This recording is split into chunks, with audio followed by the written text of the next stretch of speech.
どうも、今回ポータブル電源メーカーのエコフローさんよりこんなものをご提供いただきました。これ中身はこんな感じになってました。これ新型のポータブル電源デルタ2っていうものになります。こっちが本体で、これがケーブル類。いや、かっこいいですね。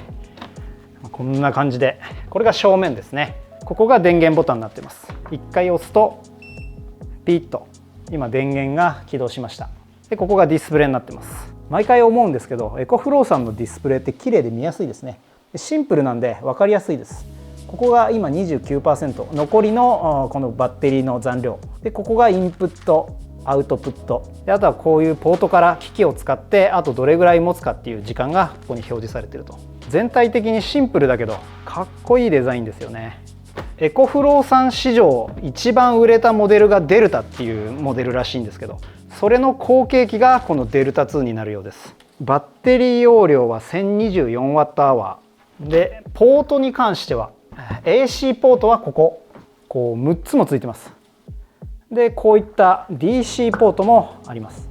こっち側には USB のタイプ A が2つで、こっち行ってファストチャージが2つで、その下に行ってタイプ C が2つと、合計で15個のポートがついてて 1500W の高出力に対応しているそうです。これであれば一般家電の 90% 以上を稼働させることができるそうです。で、パススルーとか EPS 機能も搭載しているようです。すごいですよね。でもってこの側面にはエクストラバッテリーポートっていうポートがあって、こう開けてあげてケーブルでつないであげればエクストラバッテリーってのにつないであげることができるんですよね。これやってあげれば容量が最大で 3040Wh まで拡張できるそうです。今後自分のライフスタイルが変わったとしても、もうちょっとバッテリーの容量欲しいなっていう時にも簡単に追加できますね。でもってこのデルタ2の一番の特徴といっても過言ではないのが、この中で使われている電池ですね。これがですね、リン酸鉄リチウムイオン電池っていうものを搭載しているそうです。一言で言うとめちゃくちゃ寿命が長い電池になります。こういったポータブル電源って使っては充電し使っては充電しって充放電を繰り返すんですよね。で、その繰り返し行える回数がこれの場合3000回だそうです。3000回ってやばいですよね。そんなに使い切れるかわからないけど、例えば1日に1回充放電してそれを10年ぐらい繰り返すことができるっていうポテンシャルを秘めてると。で、今まではこのリン酸鉄リチウムイオン電池を搭載してたモデルがエコフローさんの中ではデルタプロっていうモデルにしか搭載されてなかったんですよ。なのでこういったエントリーモデルにもそういった新型の電池が搭載され始めていると。いや、エコフローさん攻めてますね。で、余談ですが、こっちは同じくエコフローさんのデルタマックスっていうポータブル電源で、こっちはデルタマックスの2000っていうモデルなんだけど、見てわかるようにこっちより容量はこっちの方が多いです。ただこの繰り返し充放電できる回数がこっちは800回なんですよ。800回でもすごいんですけどね、それをもうかなり上回るこれ3000回っていうこの充放電に対応してるんで、こっちよりも長く使えると。それがこのデルタ2の最大の特徴なんじゃないかなと思います。ちなみにこっちのデルタマックスの方は重さ 22kg に対してこっちのデルタ2の方は重さ 12kg なんですよ。これと比べるとかなり軽く感じます。なので、こっちの方が持ち運びしやすいっていう印象ですね。この取っ手も持ちやすいんで車に入れたりとかも簡単にできます。レジャーに持っていくとかもいいと思います。ただその回数よりやっぱ容量が大事だろうっていう人はこういったさらに上位モデルもあるんで、これはこれでこちらに動画があるんでぜひチェックしてみてください。ということで今回これ実際にちょっと使っていきたいと思います。じゃあまずこれ、どのご家庭でも結構使用頻度高いんじゃないでしょうか。この電子レンジをいってみたいと思います。で、使い方はもう簡単で、これでいうこっちですね。この AC ポートにただブスッと挿して、ここのスイッチをオンにするとここが光るんですよ。これでもう準備 OK です。実際にこの凍ったご飯、これを温めてみましょう。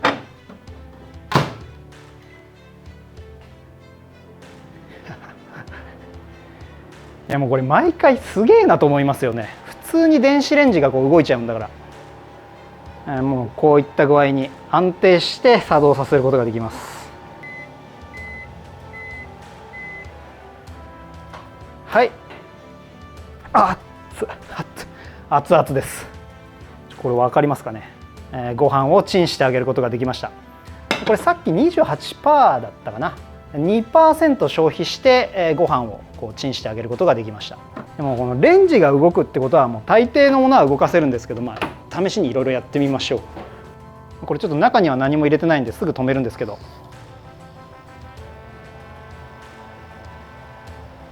こうグリルも難なく作動させることができます。であとはこういったドライヤー、これも家で結構使う人多いんじゃないでしょうか。こういったものでも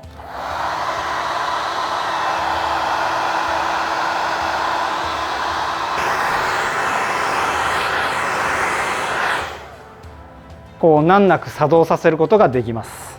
いやもうすごいですよね。ただ自分はですね、こういったものを普段使うっていうよりは自分結構工具使ったりするんですよ。そういった時にこの外行ってこの工具のバッテリーを充電するっていうのにもこれよく使ってます。これっていうかデルタマックスですね。あっちをよく使ったりしてます。ただちょっとこれでも同じようなことやってみたいと思います。これマキタの工具のバッテリーですね。これをこう外でこうなくなっちゃった時とかこう充電してあげたりとか、そういったこともできます。こういうことができると外作業の時本当にありがたいんですよ。こうバッテリーを気にせずに作業ができると。でちょっとまだまだ余裕そうなんで、これ他の工具メーカーのバッテリー、これも同時にいけると。いやすごいな、これまだいけるな。これもう1台充電してみましょう。これこの後の実験にちょっと使うんでちょっと充電しときます。これすごい絵面ですね。ポータブル電源で工具バッテリーを充電しているという、そういう図です。はい、ということでようやく 0% になりました。普段はこんなに同時にはやらないです。ただ今回はこれ無理やりこれ消費させるためにいっぱいこう接続してみました。大方これだけですね。これだけフル充電はできてないんだけど、これ9割方充電できていると思います。全部あとはこれ 100% 充電できているはずです。こんな感じでですね、これもほぼマックスですね。はい、工具のバッテリーもこれで充電してあげることができました。いやこれ本当にこの撮影的な意味でこれぐらいやってあげないとこれゼロにするのが非常に難しいんですよ。それだけこれ容量があるっていうことです。ということでこの 0% になったこのデルタ2を充電してあげたいと思います。そういった時はこのさっきの付属のこれですね、こんな感じでケーブルがいっぱい入ってます。これシガーソケットからこの車の中でこれ充電したりもできるんですよ。そういったケーブルとか、この裏にこう接続するポートかな、こういったケーブルだとか、これですね、このコンセント、家庭のこのコンセントに差し込んで充電するタイプのケーブル、これ充電は非常に簡単でして、この裏側にですねこのケーブル用のこのポートがあるんで、ここにこう挿して、あとはこうコンセントに挿してあげればこんな感じで充電されているのが分かります。今これインプット520前後を行き来してますね。もう 1% 充電されてます。業界屈指の爆速充電スピードを誇るって書いてあるんですけど、50分で 80% まで充電されるらしいです。忙しい現代人にぴったりって書いてあるんですけど、いやこれはすごいですよね。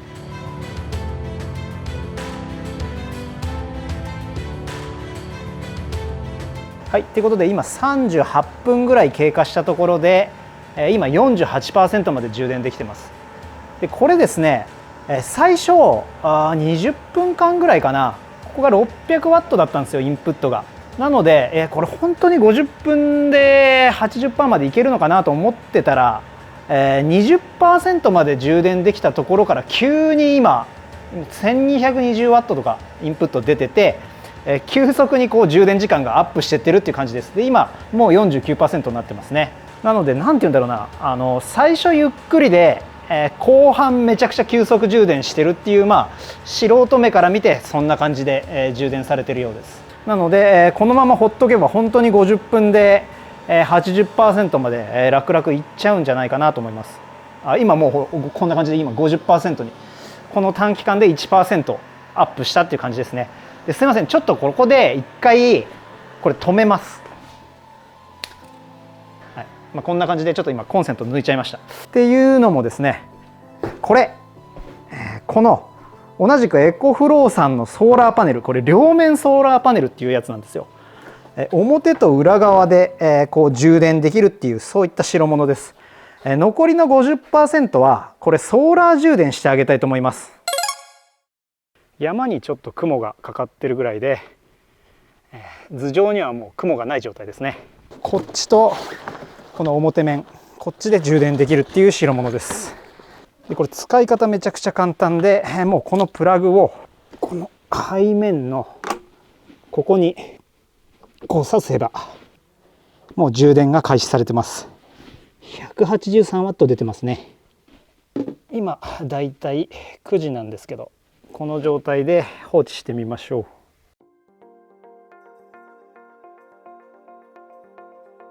はい、でちょっと今出先で撮影してます。基地が Wi-Fi につながってるんですよ。で Wi-Fi につなげてあげることで、このデルタ2も Wi-Fi につなげてあげることができるんですよね。そうしてあげることでこんな感じで今入力 173W で 73% まで充電されていると。でこのままいけば1時間54分でフル充電できるっていう、そういった情報までこう見れるんですよね。この Wi-Fi 機能、最初自分いらんだろうと思ってたんですけど、これあるとこんな感じで便利なんですよね。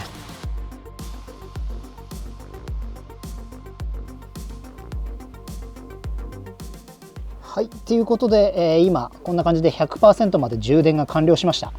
ちょっと前からここで座って見てたんだけど、さっき本当に数秒前まで 98% だったんですよ。で残り15分って出てたんだけど、急に今 100% になりました。っていうことで、9時からスタートしたんで 1,2,3 時間半、だいたい3時間半ぐらいで 50% から 100% まで充電できたっていう感じです。で今日の天気はこんな感じです。かなり快晴ですね。こういう条件の下でやれば、これが 0% だったとしても4時半ぐらいにはフル充電 0% からできるんじゃないかなと思います。ちなみにソーラーパネル畳むとこんな感じになります。土台の部分がケースになっててこう入れれるんですよ。でこんな感じで持ち運びしやすくなると、これ便利です。ということで、これ使ってデルタ2をフル充電してあげることができました。でですね、最近なんか自然災害が頻繁に起きたりとか、世界情勢もちょっと不安な要素が多いですよね。っていうことで防災の練習も兼ねて、これからこういうのを使ってキャンプやってみたいと思います。はい、ということで、新しく開拓したわさび田の方に来てます。今日はですね、これを使ってキャンプしてみたいと思います。一晩ここで過ごします。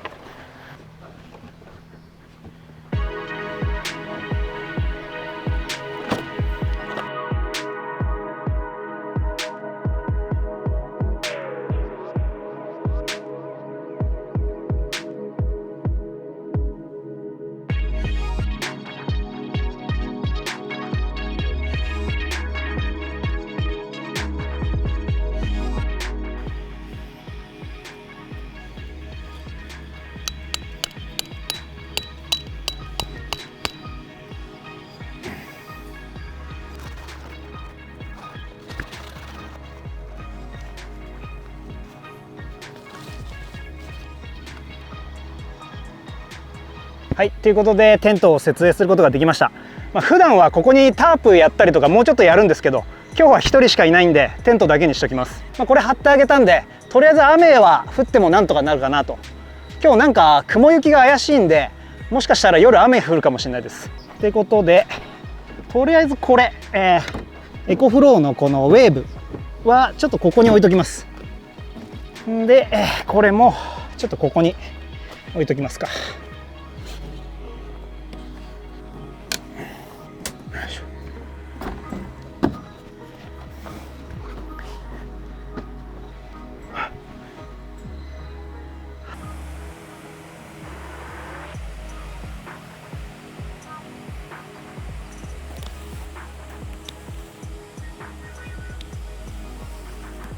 はい、ということでついて早々なんですけど、携帯の充電がちょっとなくなってきちゃってるんで、これで充電したいと思います。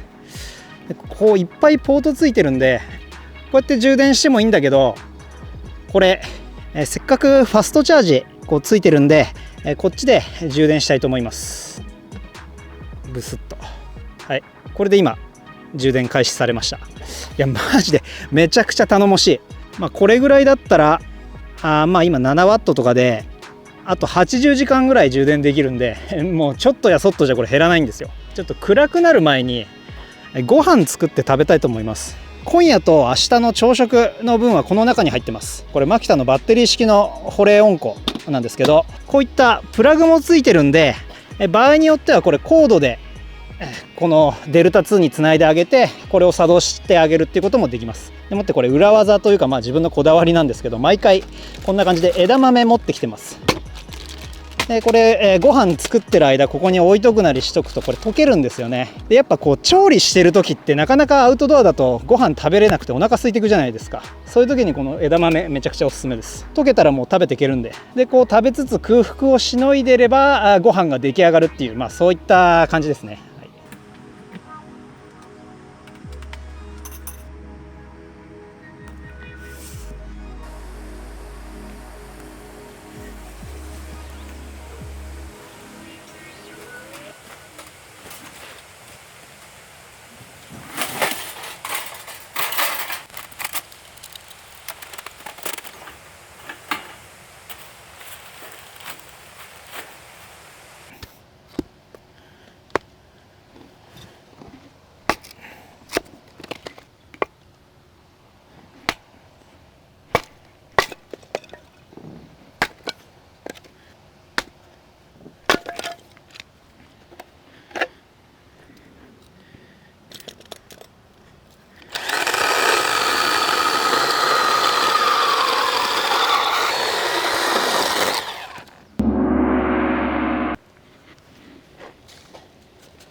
はい、ということで、ちょっと食材を探しに行きます。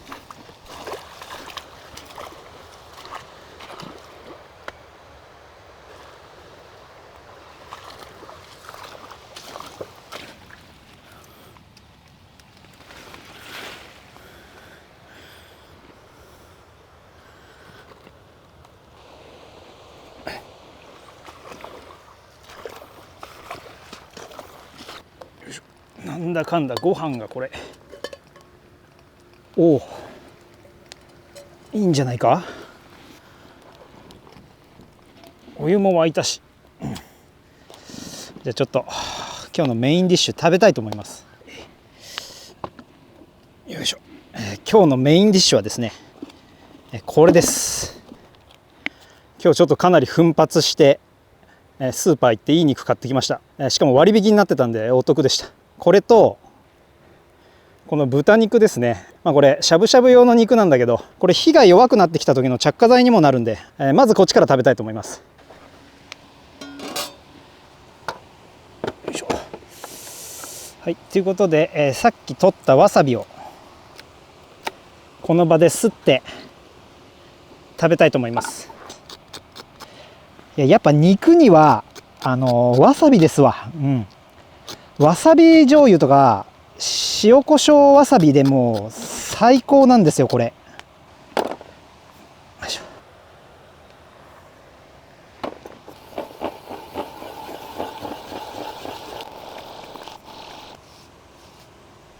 これ、日本が誇る世界のスパイスわさびです。豆乳。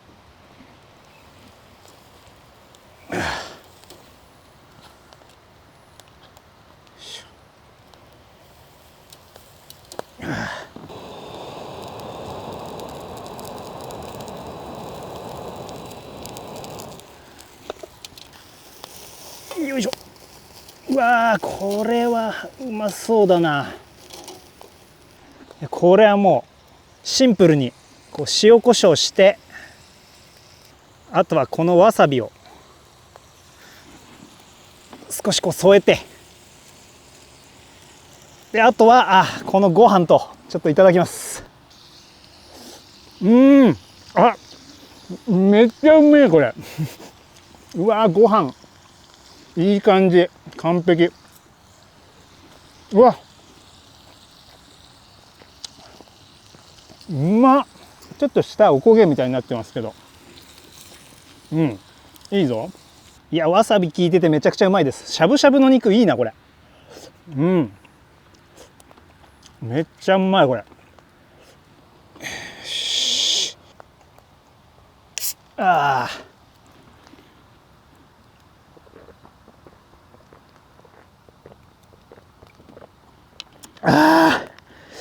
うまっ。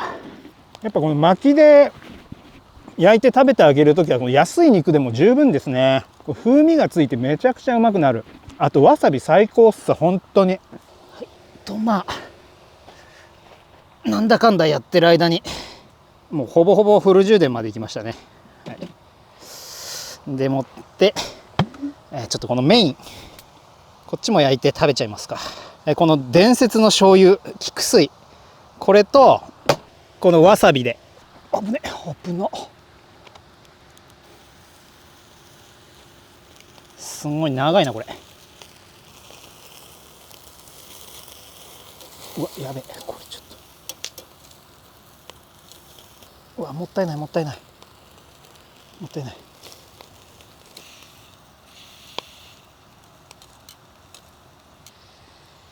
このすりたてのわさびをこう添えて、この菊水ですね、これでちゃっと、じゃあこれでいただきます。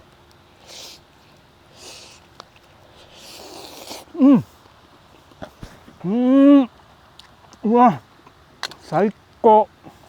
めっちゃご飯進む。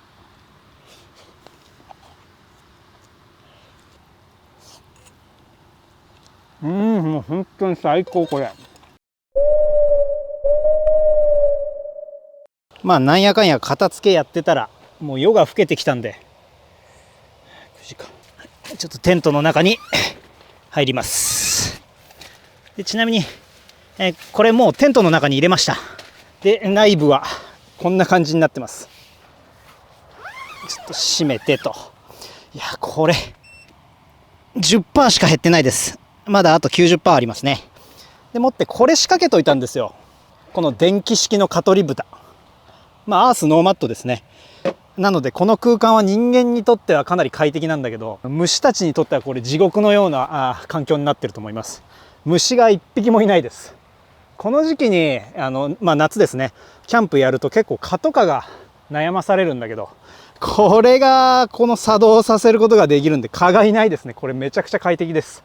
ちなみにこれは完全に YouTube 的な問題なんですけど、このカメラのバッテリーですね、これが撮影中にかなり悩まされるんですよ。だからこれがあれば充電できちゃいます。これは非常に助かります。趣味でもある動画編集なんですけど、ここで疑似リモートワークみたいな感じで、ちょっと作業します。バッテリーもこう供給できるんで、これは自分の普段パソコン編集してるスペースより広いかもしれん。これはいいですよ。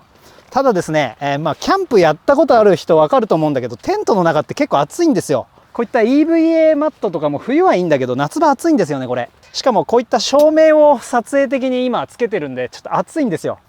で、今回はもう一個、このデルタ2の他に秘密兵器あるんで、それちょっと使いたいと思います。これすげえ楽しみだったんですよ。それがこれですね。この、同じくエコフローさんのウェーブ。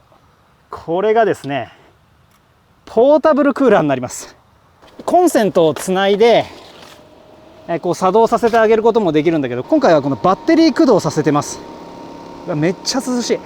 これを取り付けてあげれば、こんな感じでテントの中にこの冷たい風を送風してあげることができると。でとりあえずこの風量はもうこれ最大の設定温度も一番低い状態。いや、これはやばい。これめちゃくちゃ涼しい。これ最高だわ、これ。いや、ちょっと待ってください。これテントの中とは思えない。ここいいな。これ最高。うわ、なんかもうこれはすごい時代が来ましたね。これもうちょっと温度下げてもこれぐらいの空間だったら全然いいかも。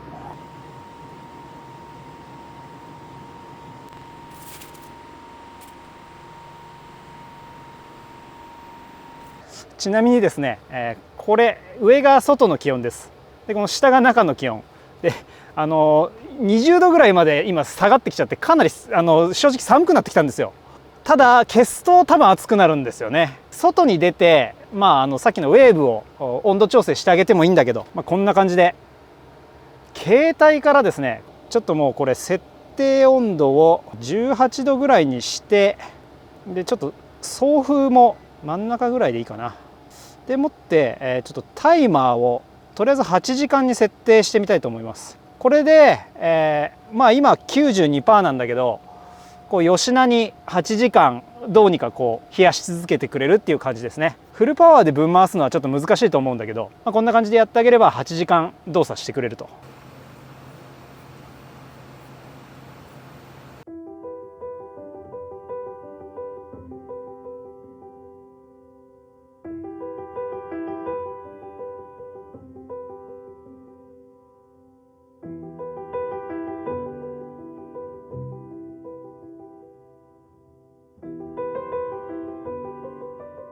はい、ということで、この動画編集終わりました。この動画はちなみに、この辺りに出てるこの動画になります。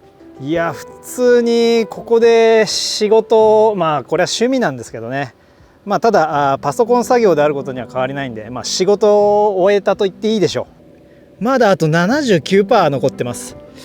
でこれですね、このウェーブ、こっちもですね、全然まだ残ってます。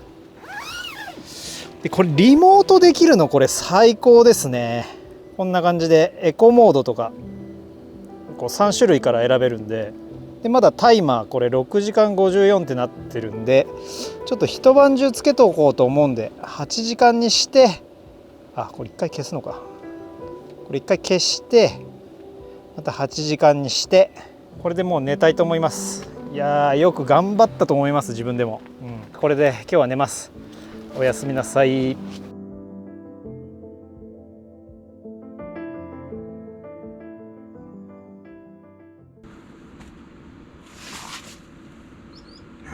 はようございます。すごい快適でした。朝起きたらですね、結構風が強かったって感じですね。っていうか風の音で起きたっていう感じです。はい、っていうことで、このデルタ2一晩使って、68% ですね。これはもう電源 100% まで充電されてるし、このカメラのバッテリーももう充電終わってます。この蚊取り蓋だけですね、実質。これめっちゃ役に立ちました。これ良かったな。これもう毎回、この組み合わせで持ってこようと思います。これもめちゃくちゃ役に立ちましたね。こうほのかに涼しい、風が出てると。よいしょ。バッテリーもまだあります。残り 34% のこのエコモードの一番エコなやつにしてたんですよ。なのでまだ全然、使えるっていう感じです。ただこれ1回夜中ですね、なんか途中で止まっちゃってて、でよく見たらドレンの水がいっぱいだったんですよ。でそれ捨ててあげたらまた動き出したっていう感じです。でその時点でまたエコモードにして今に至るっていうそんなところですね。はい、ただめちゃくちゃ快適な一晩を過ごすことができました。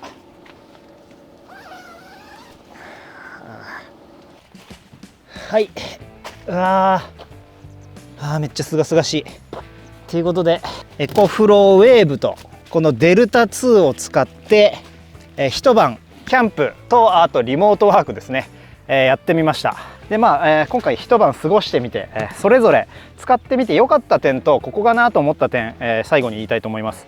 良かった点はですね、まずこのデルタ2から、一晩経ってもまだ 67% も残ってるんですよ。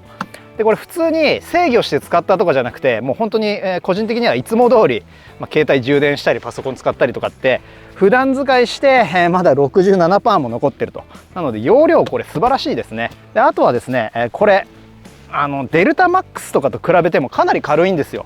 で持ち手もしっかりしてるし、こう持ち運びしやすいです。このサイズ感すごいいいですね。あとポートもたっぷりあるし、ほんと使いやすいです。あと地味に何て言うんだろう、この天板のところがなんかちょっと滑りづらくなってて、なおかつこう縁がこう掘られてるんで、こう結構物を置いたりとかそういった使い方も結構便利でしたね。で今回はこれやらなかったんだけど、こういったキャンプ明けの次の日にこう晴れてたらソーラー充電して、またこれを充電して、でまた 2,3 日過ごすみたいなそういった使い方もできると思います。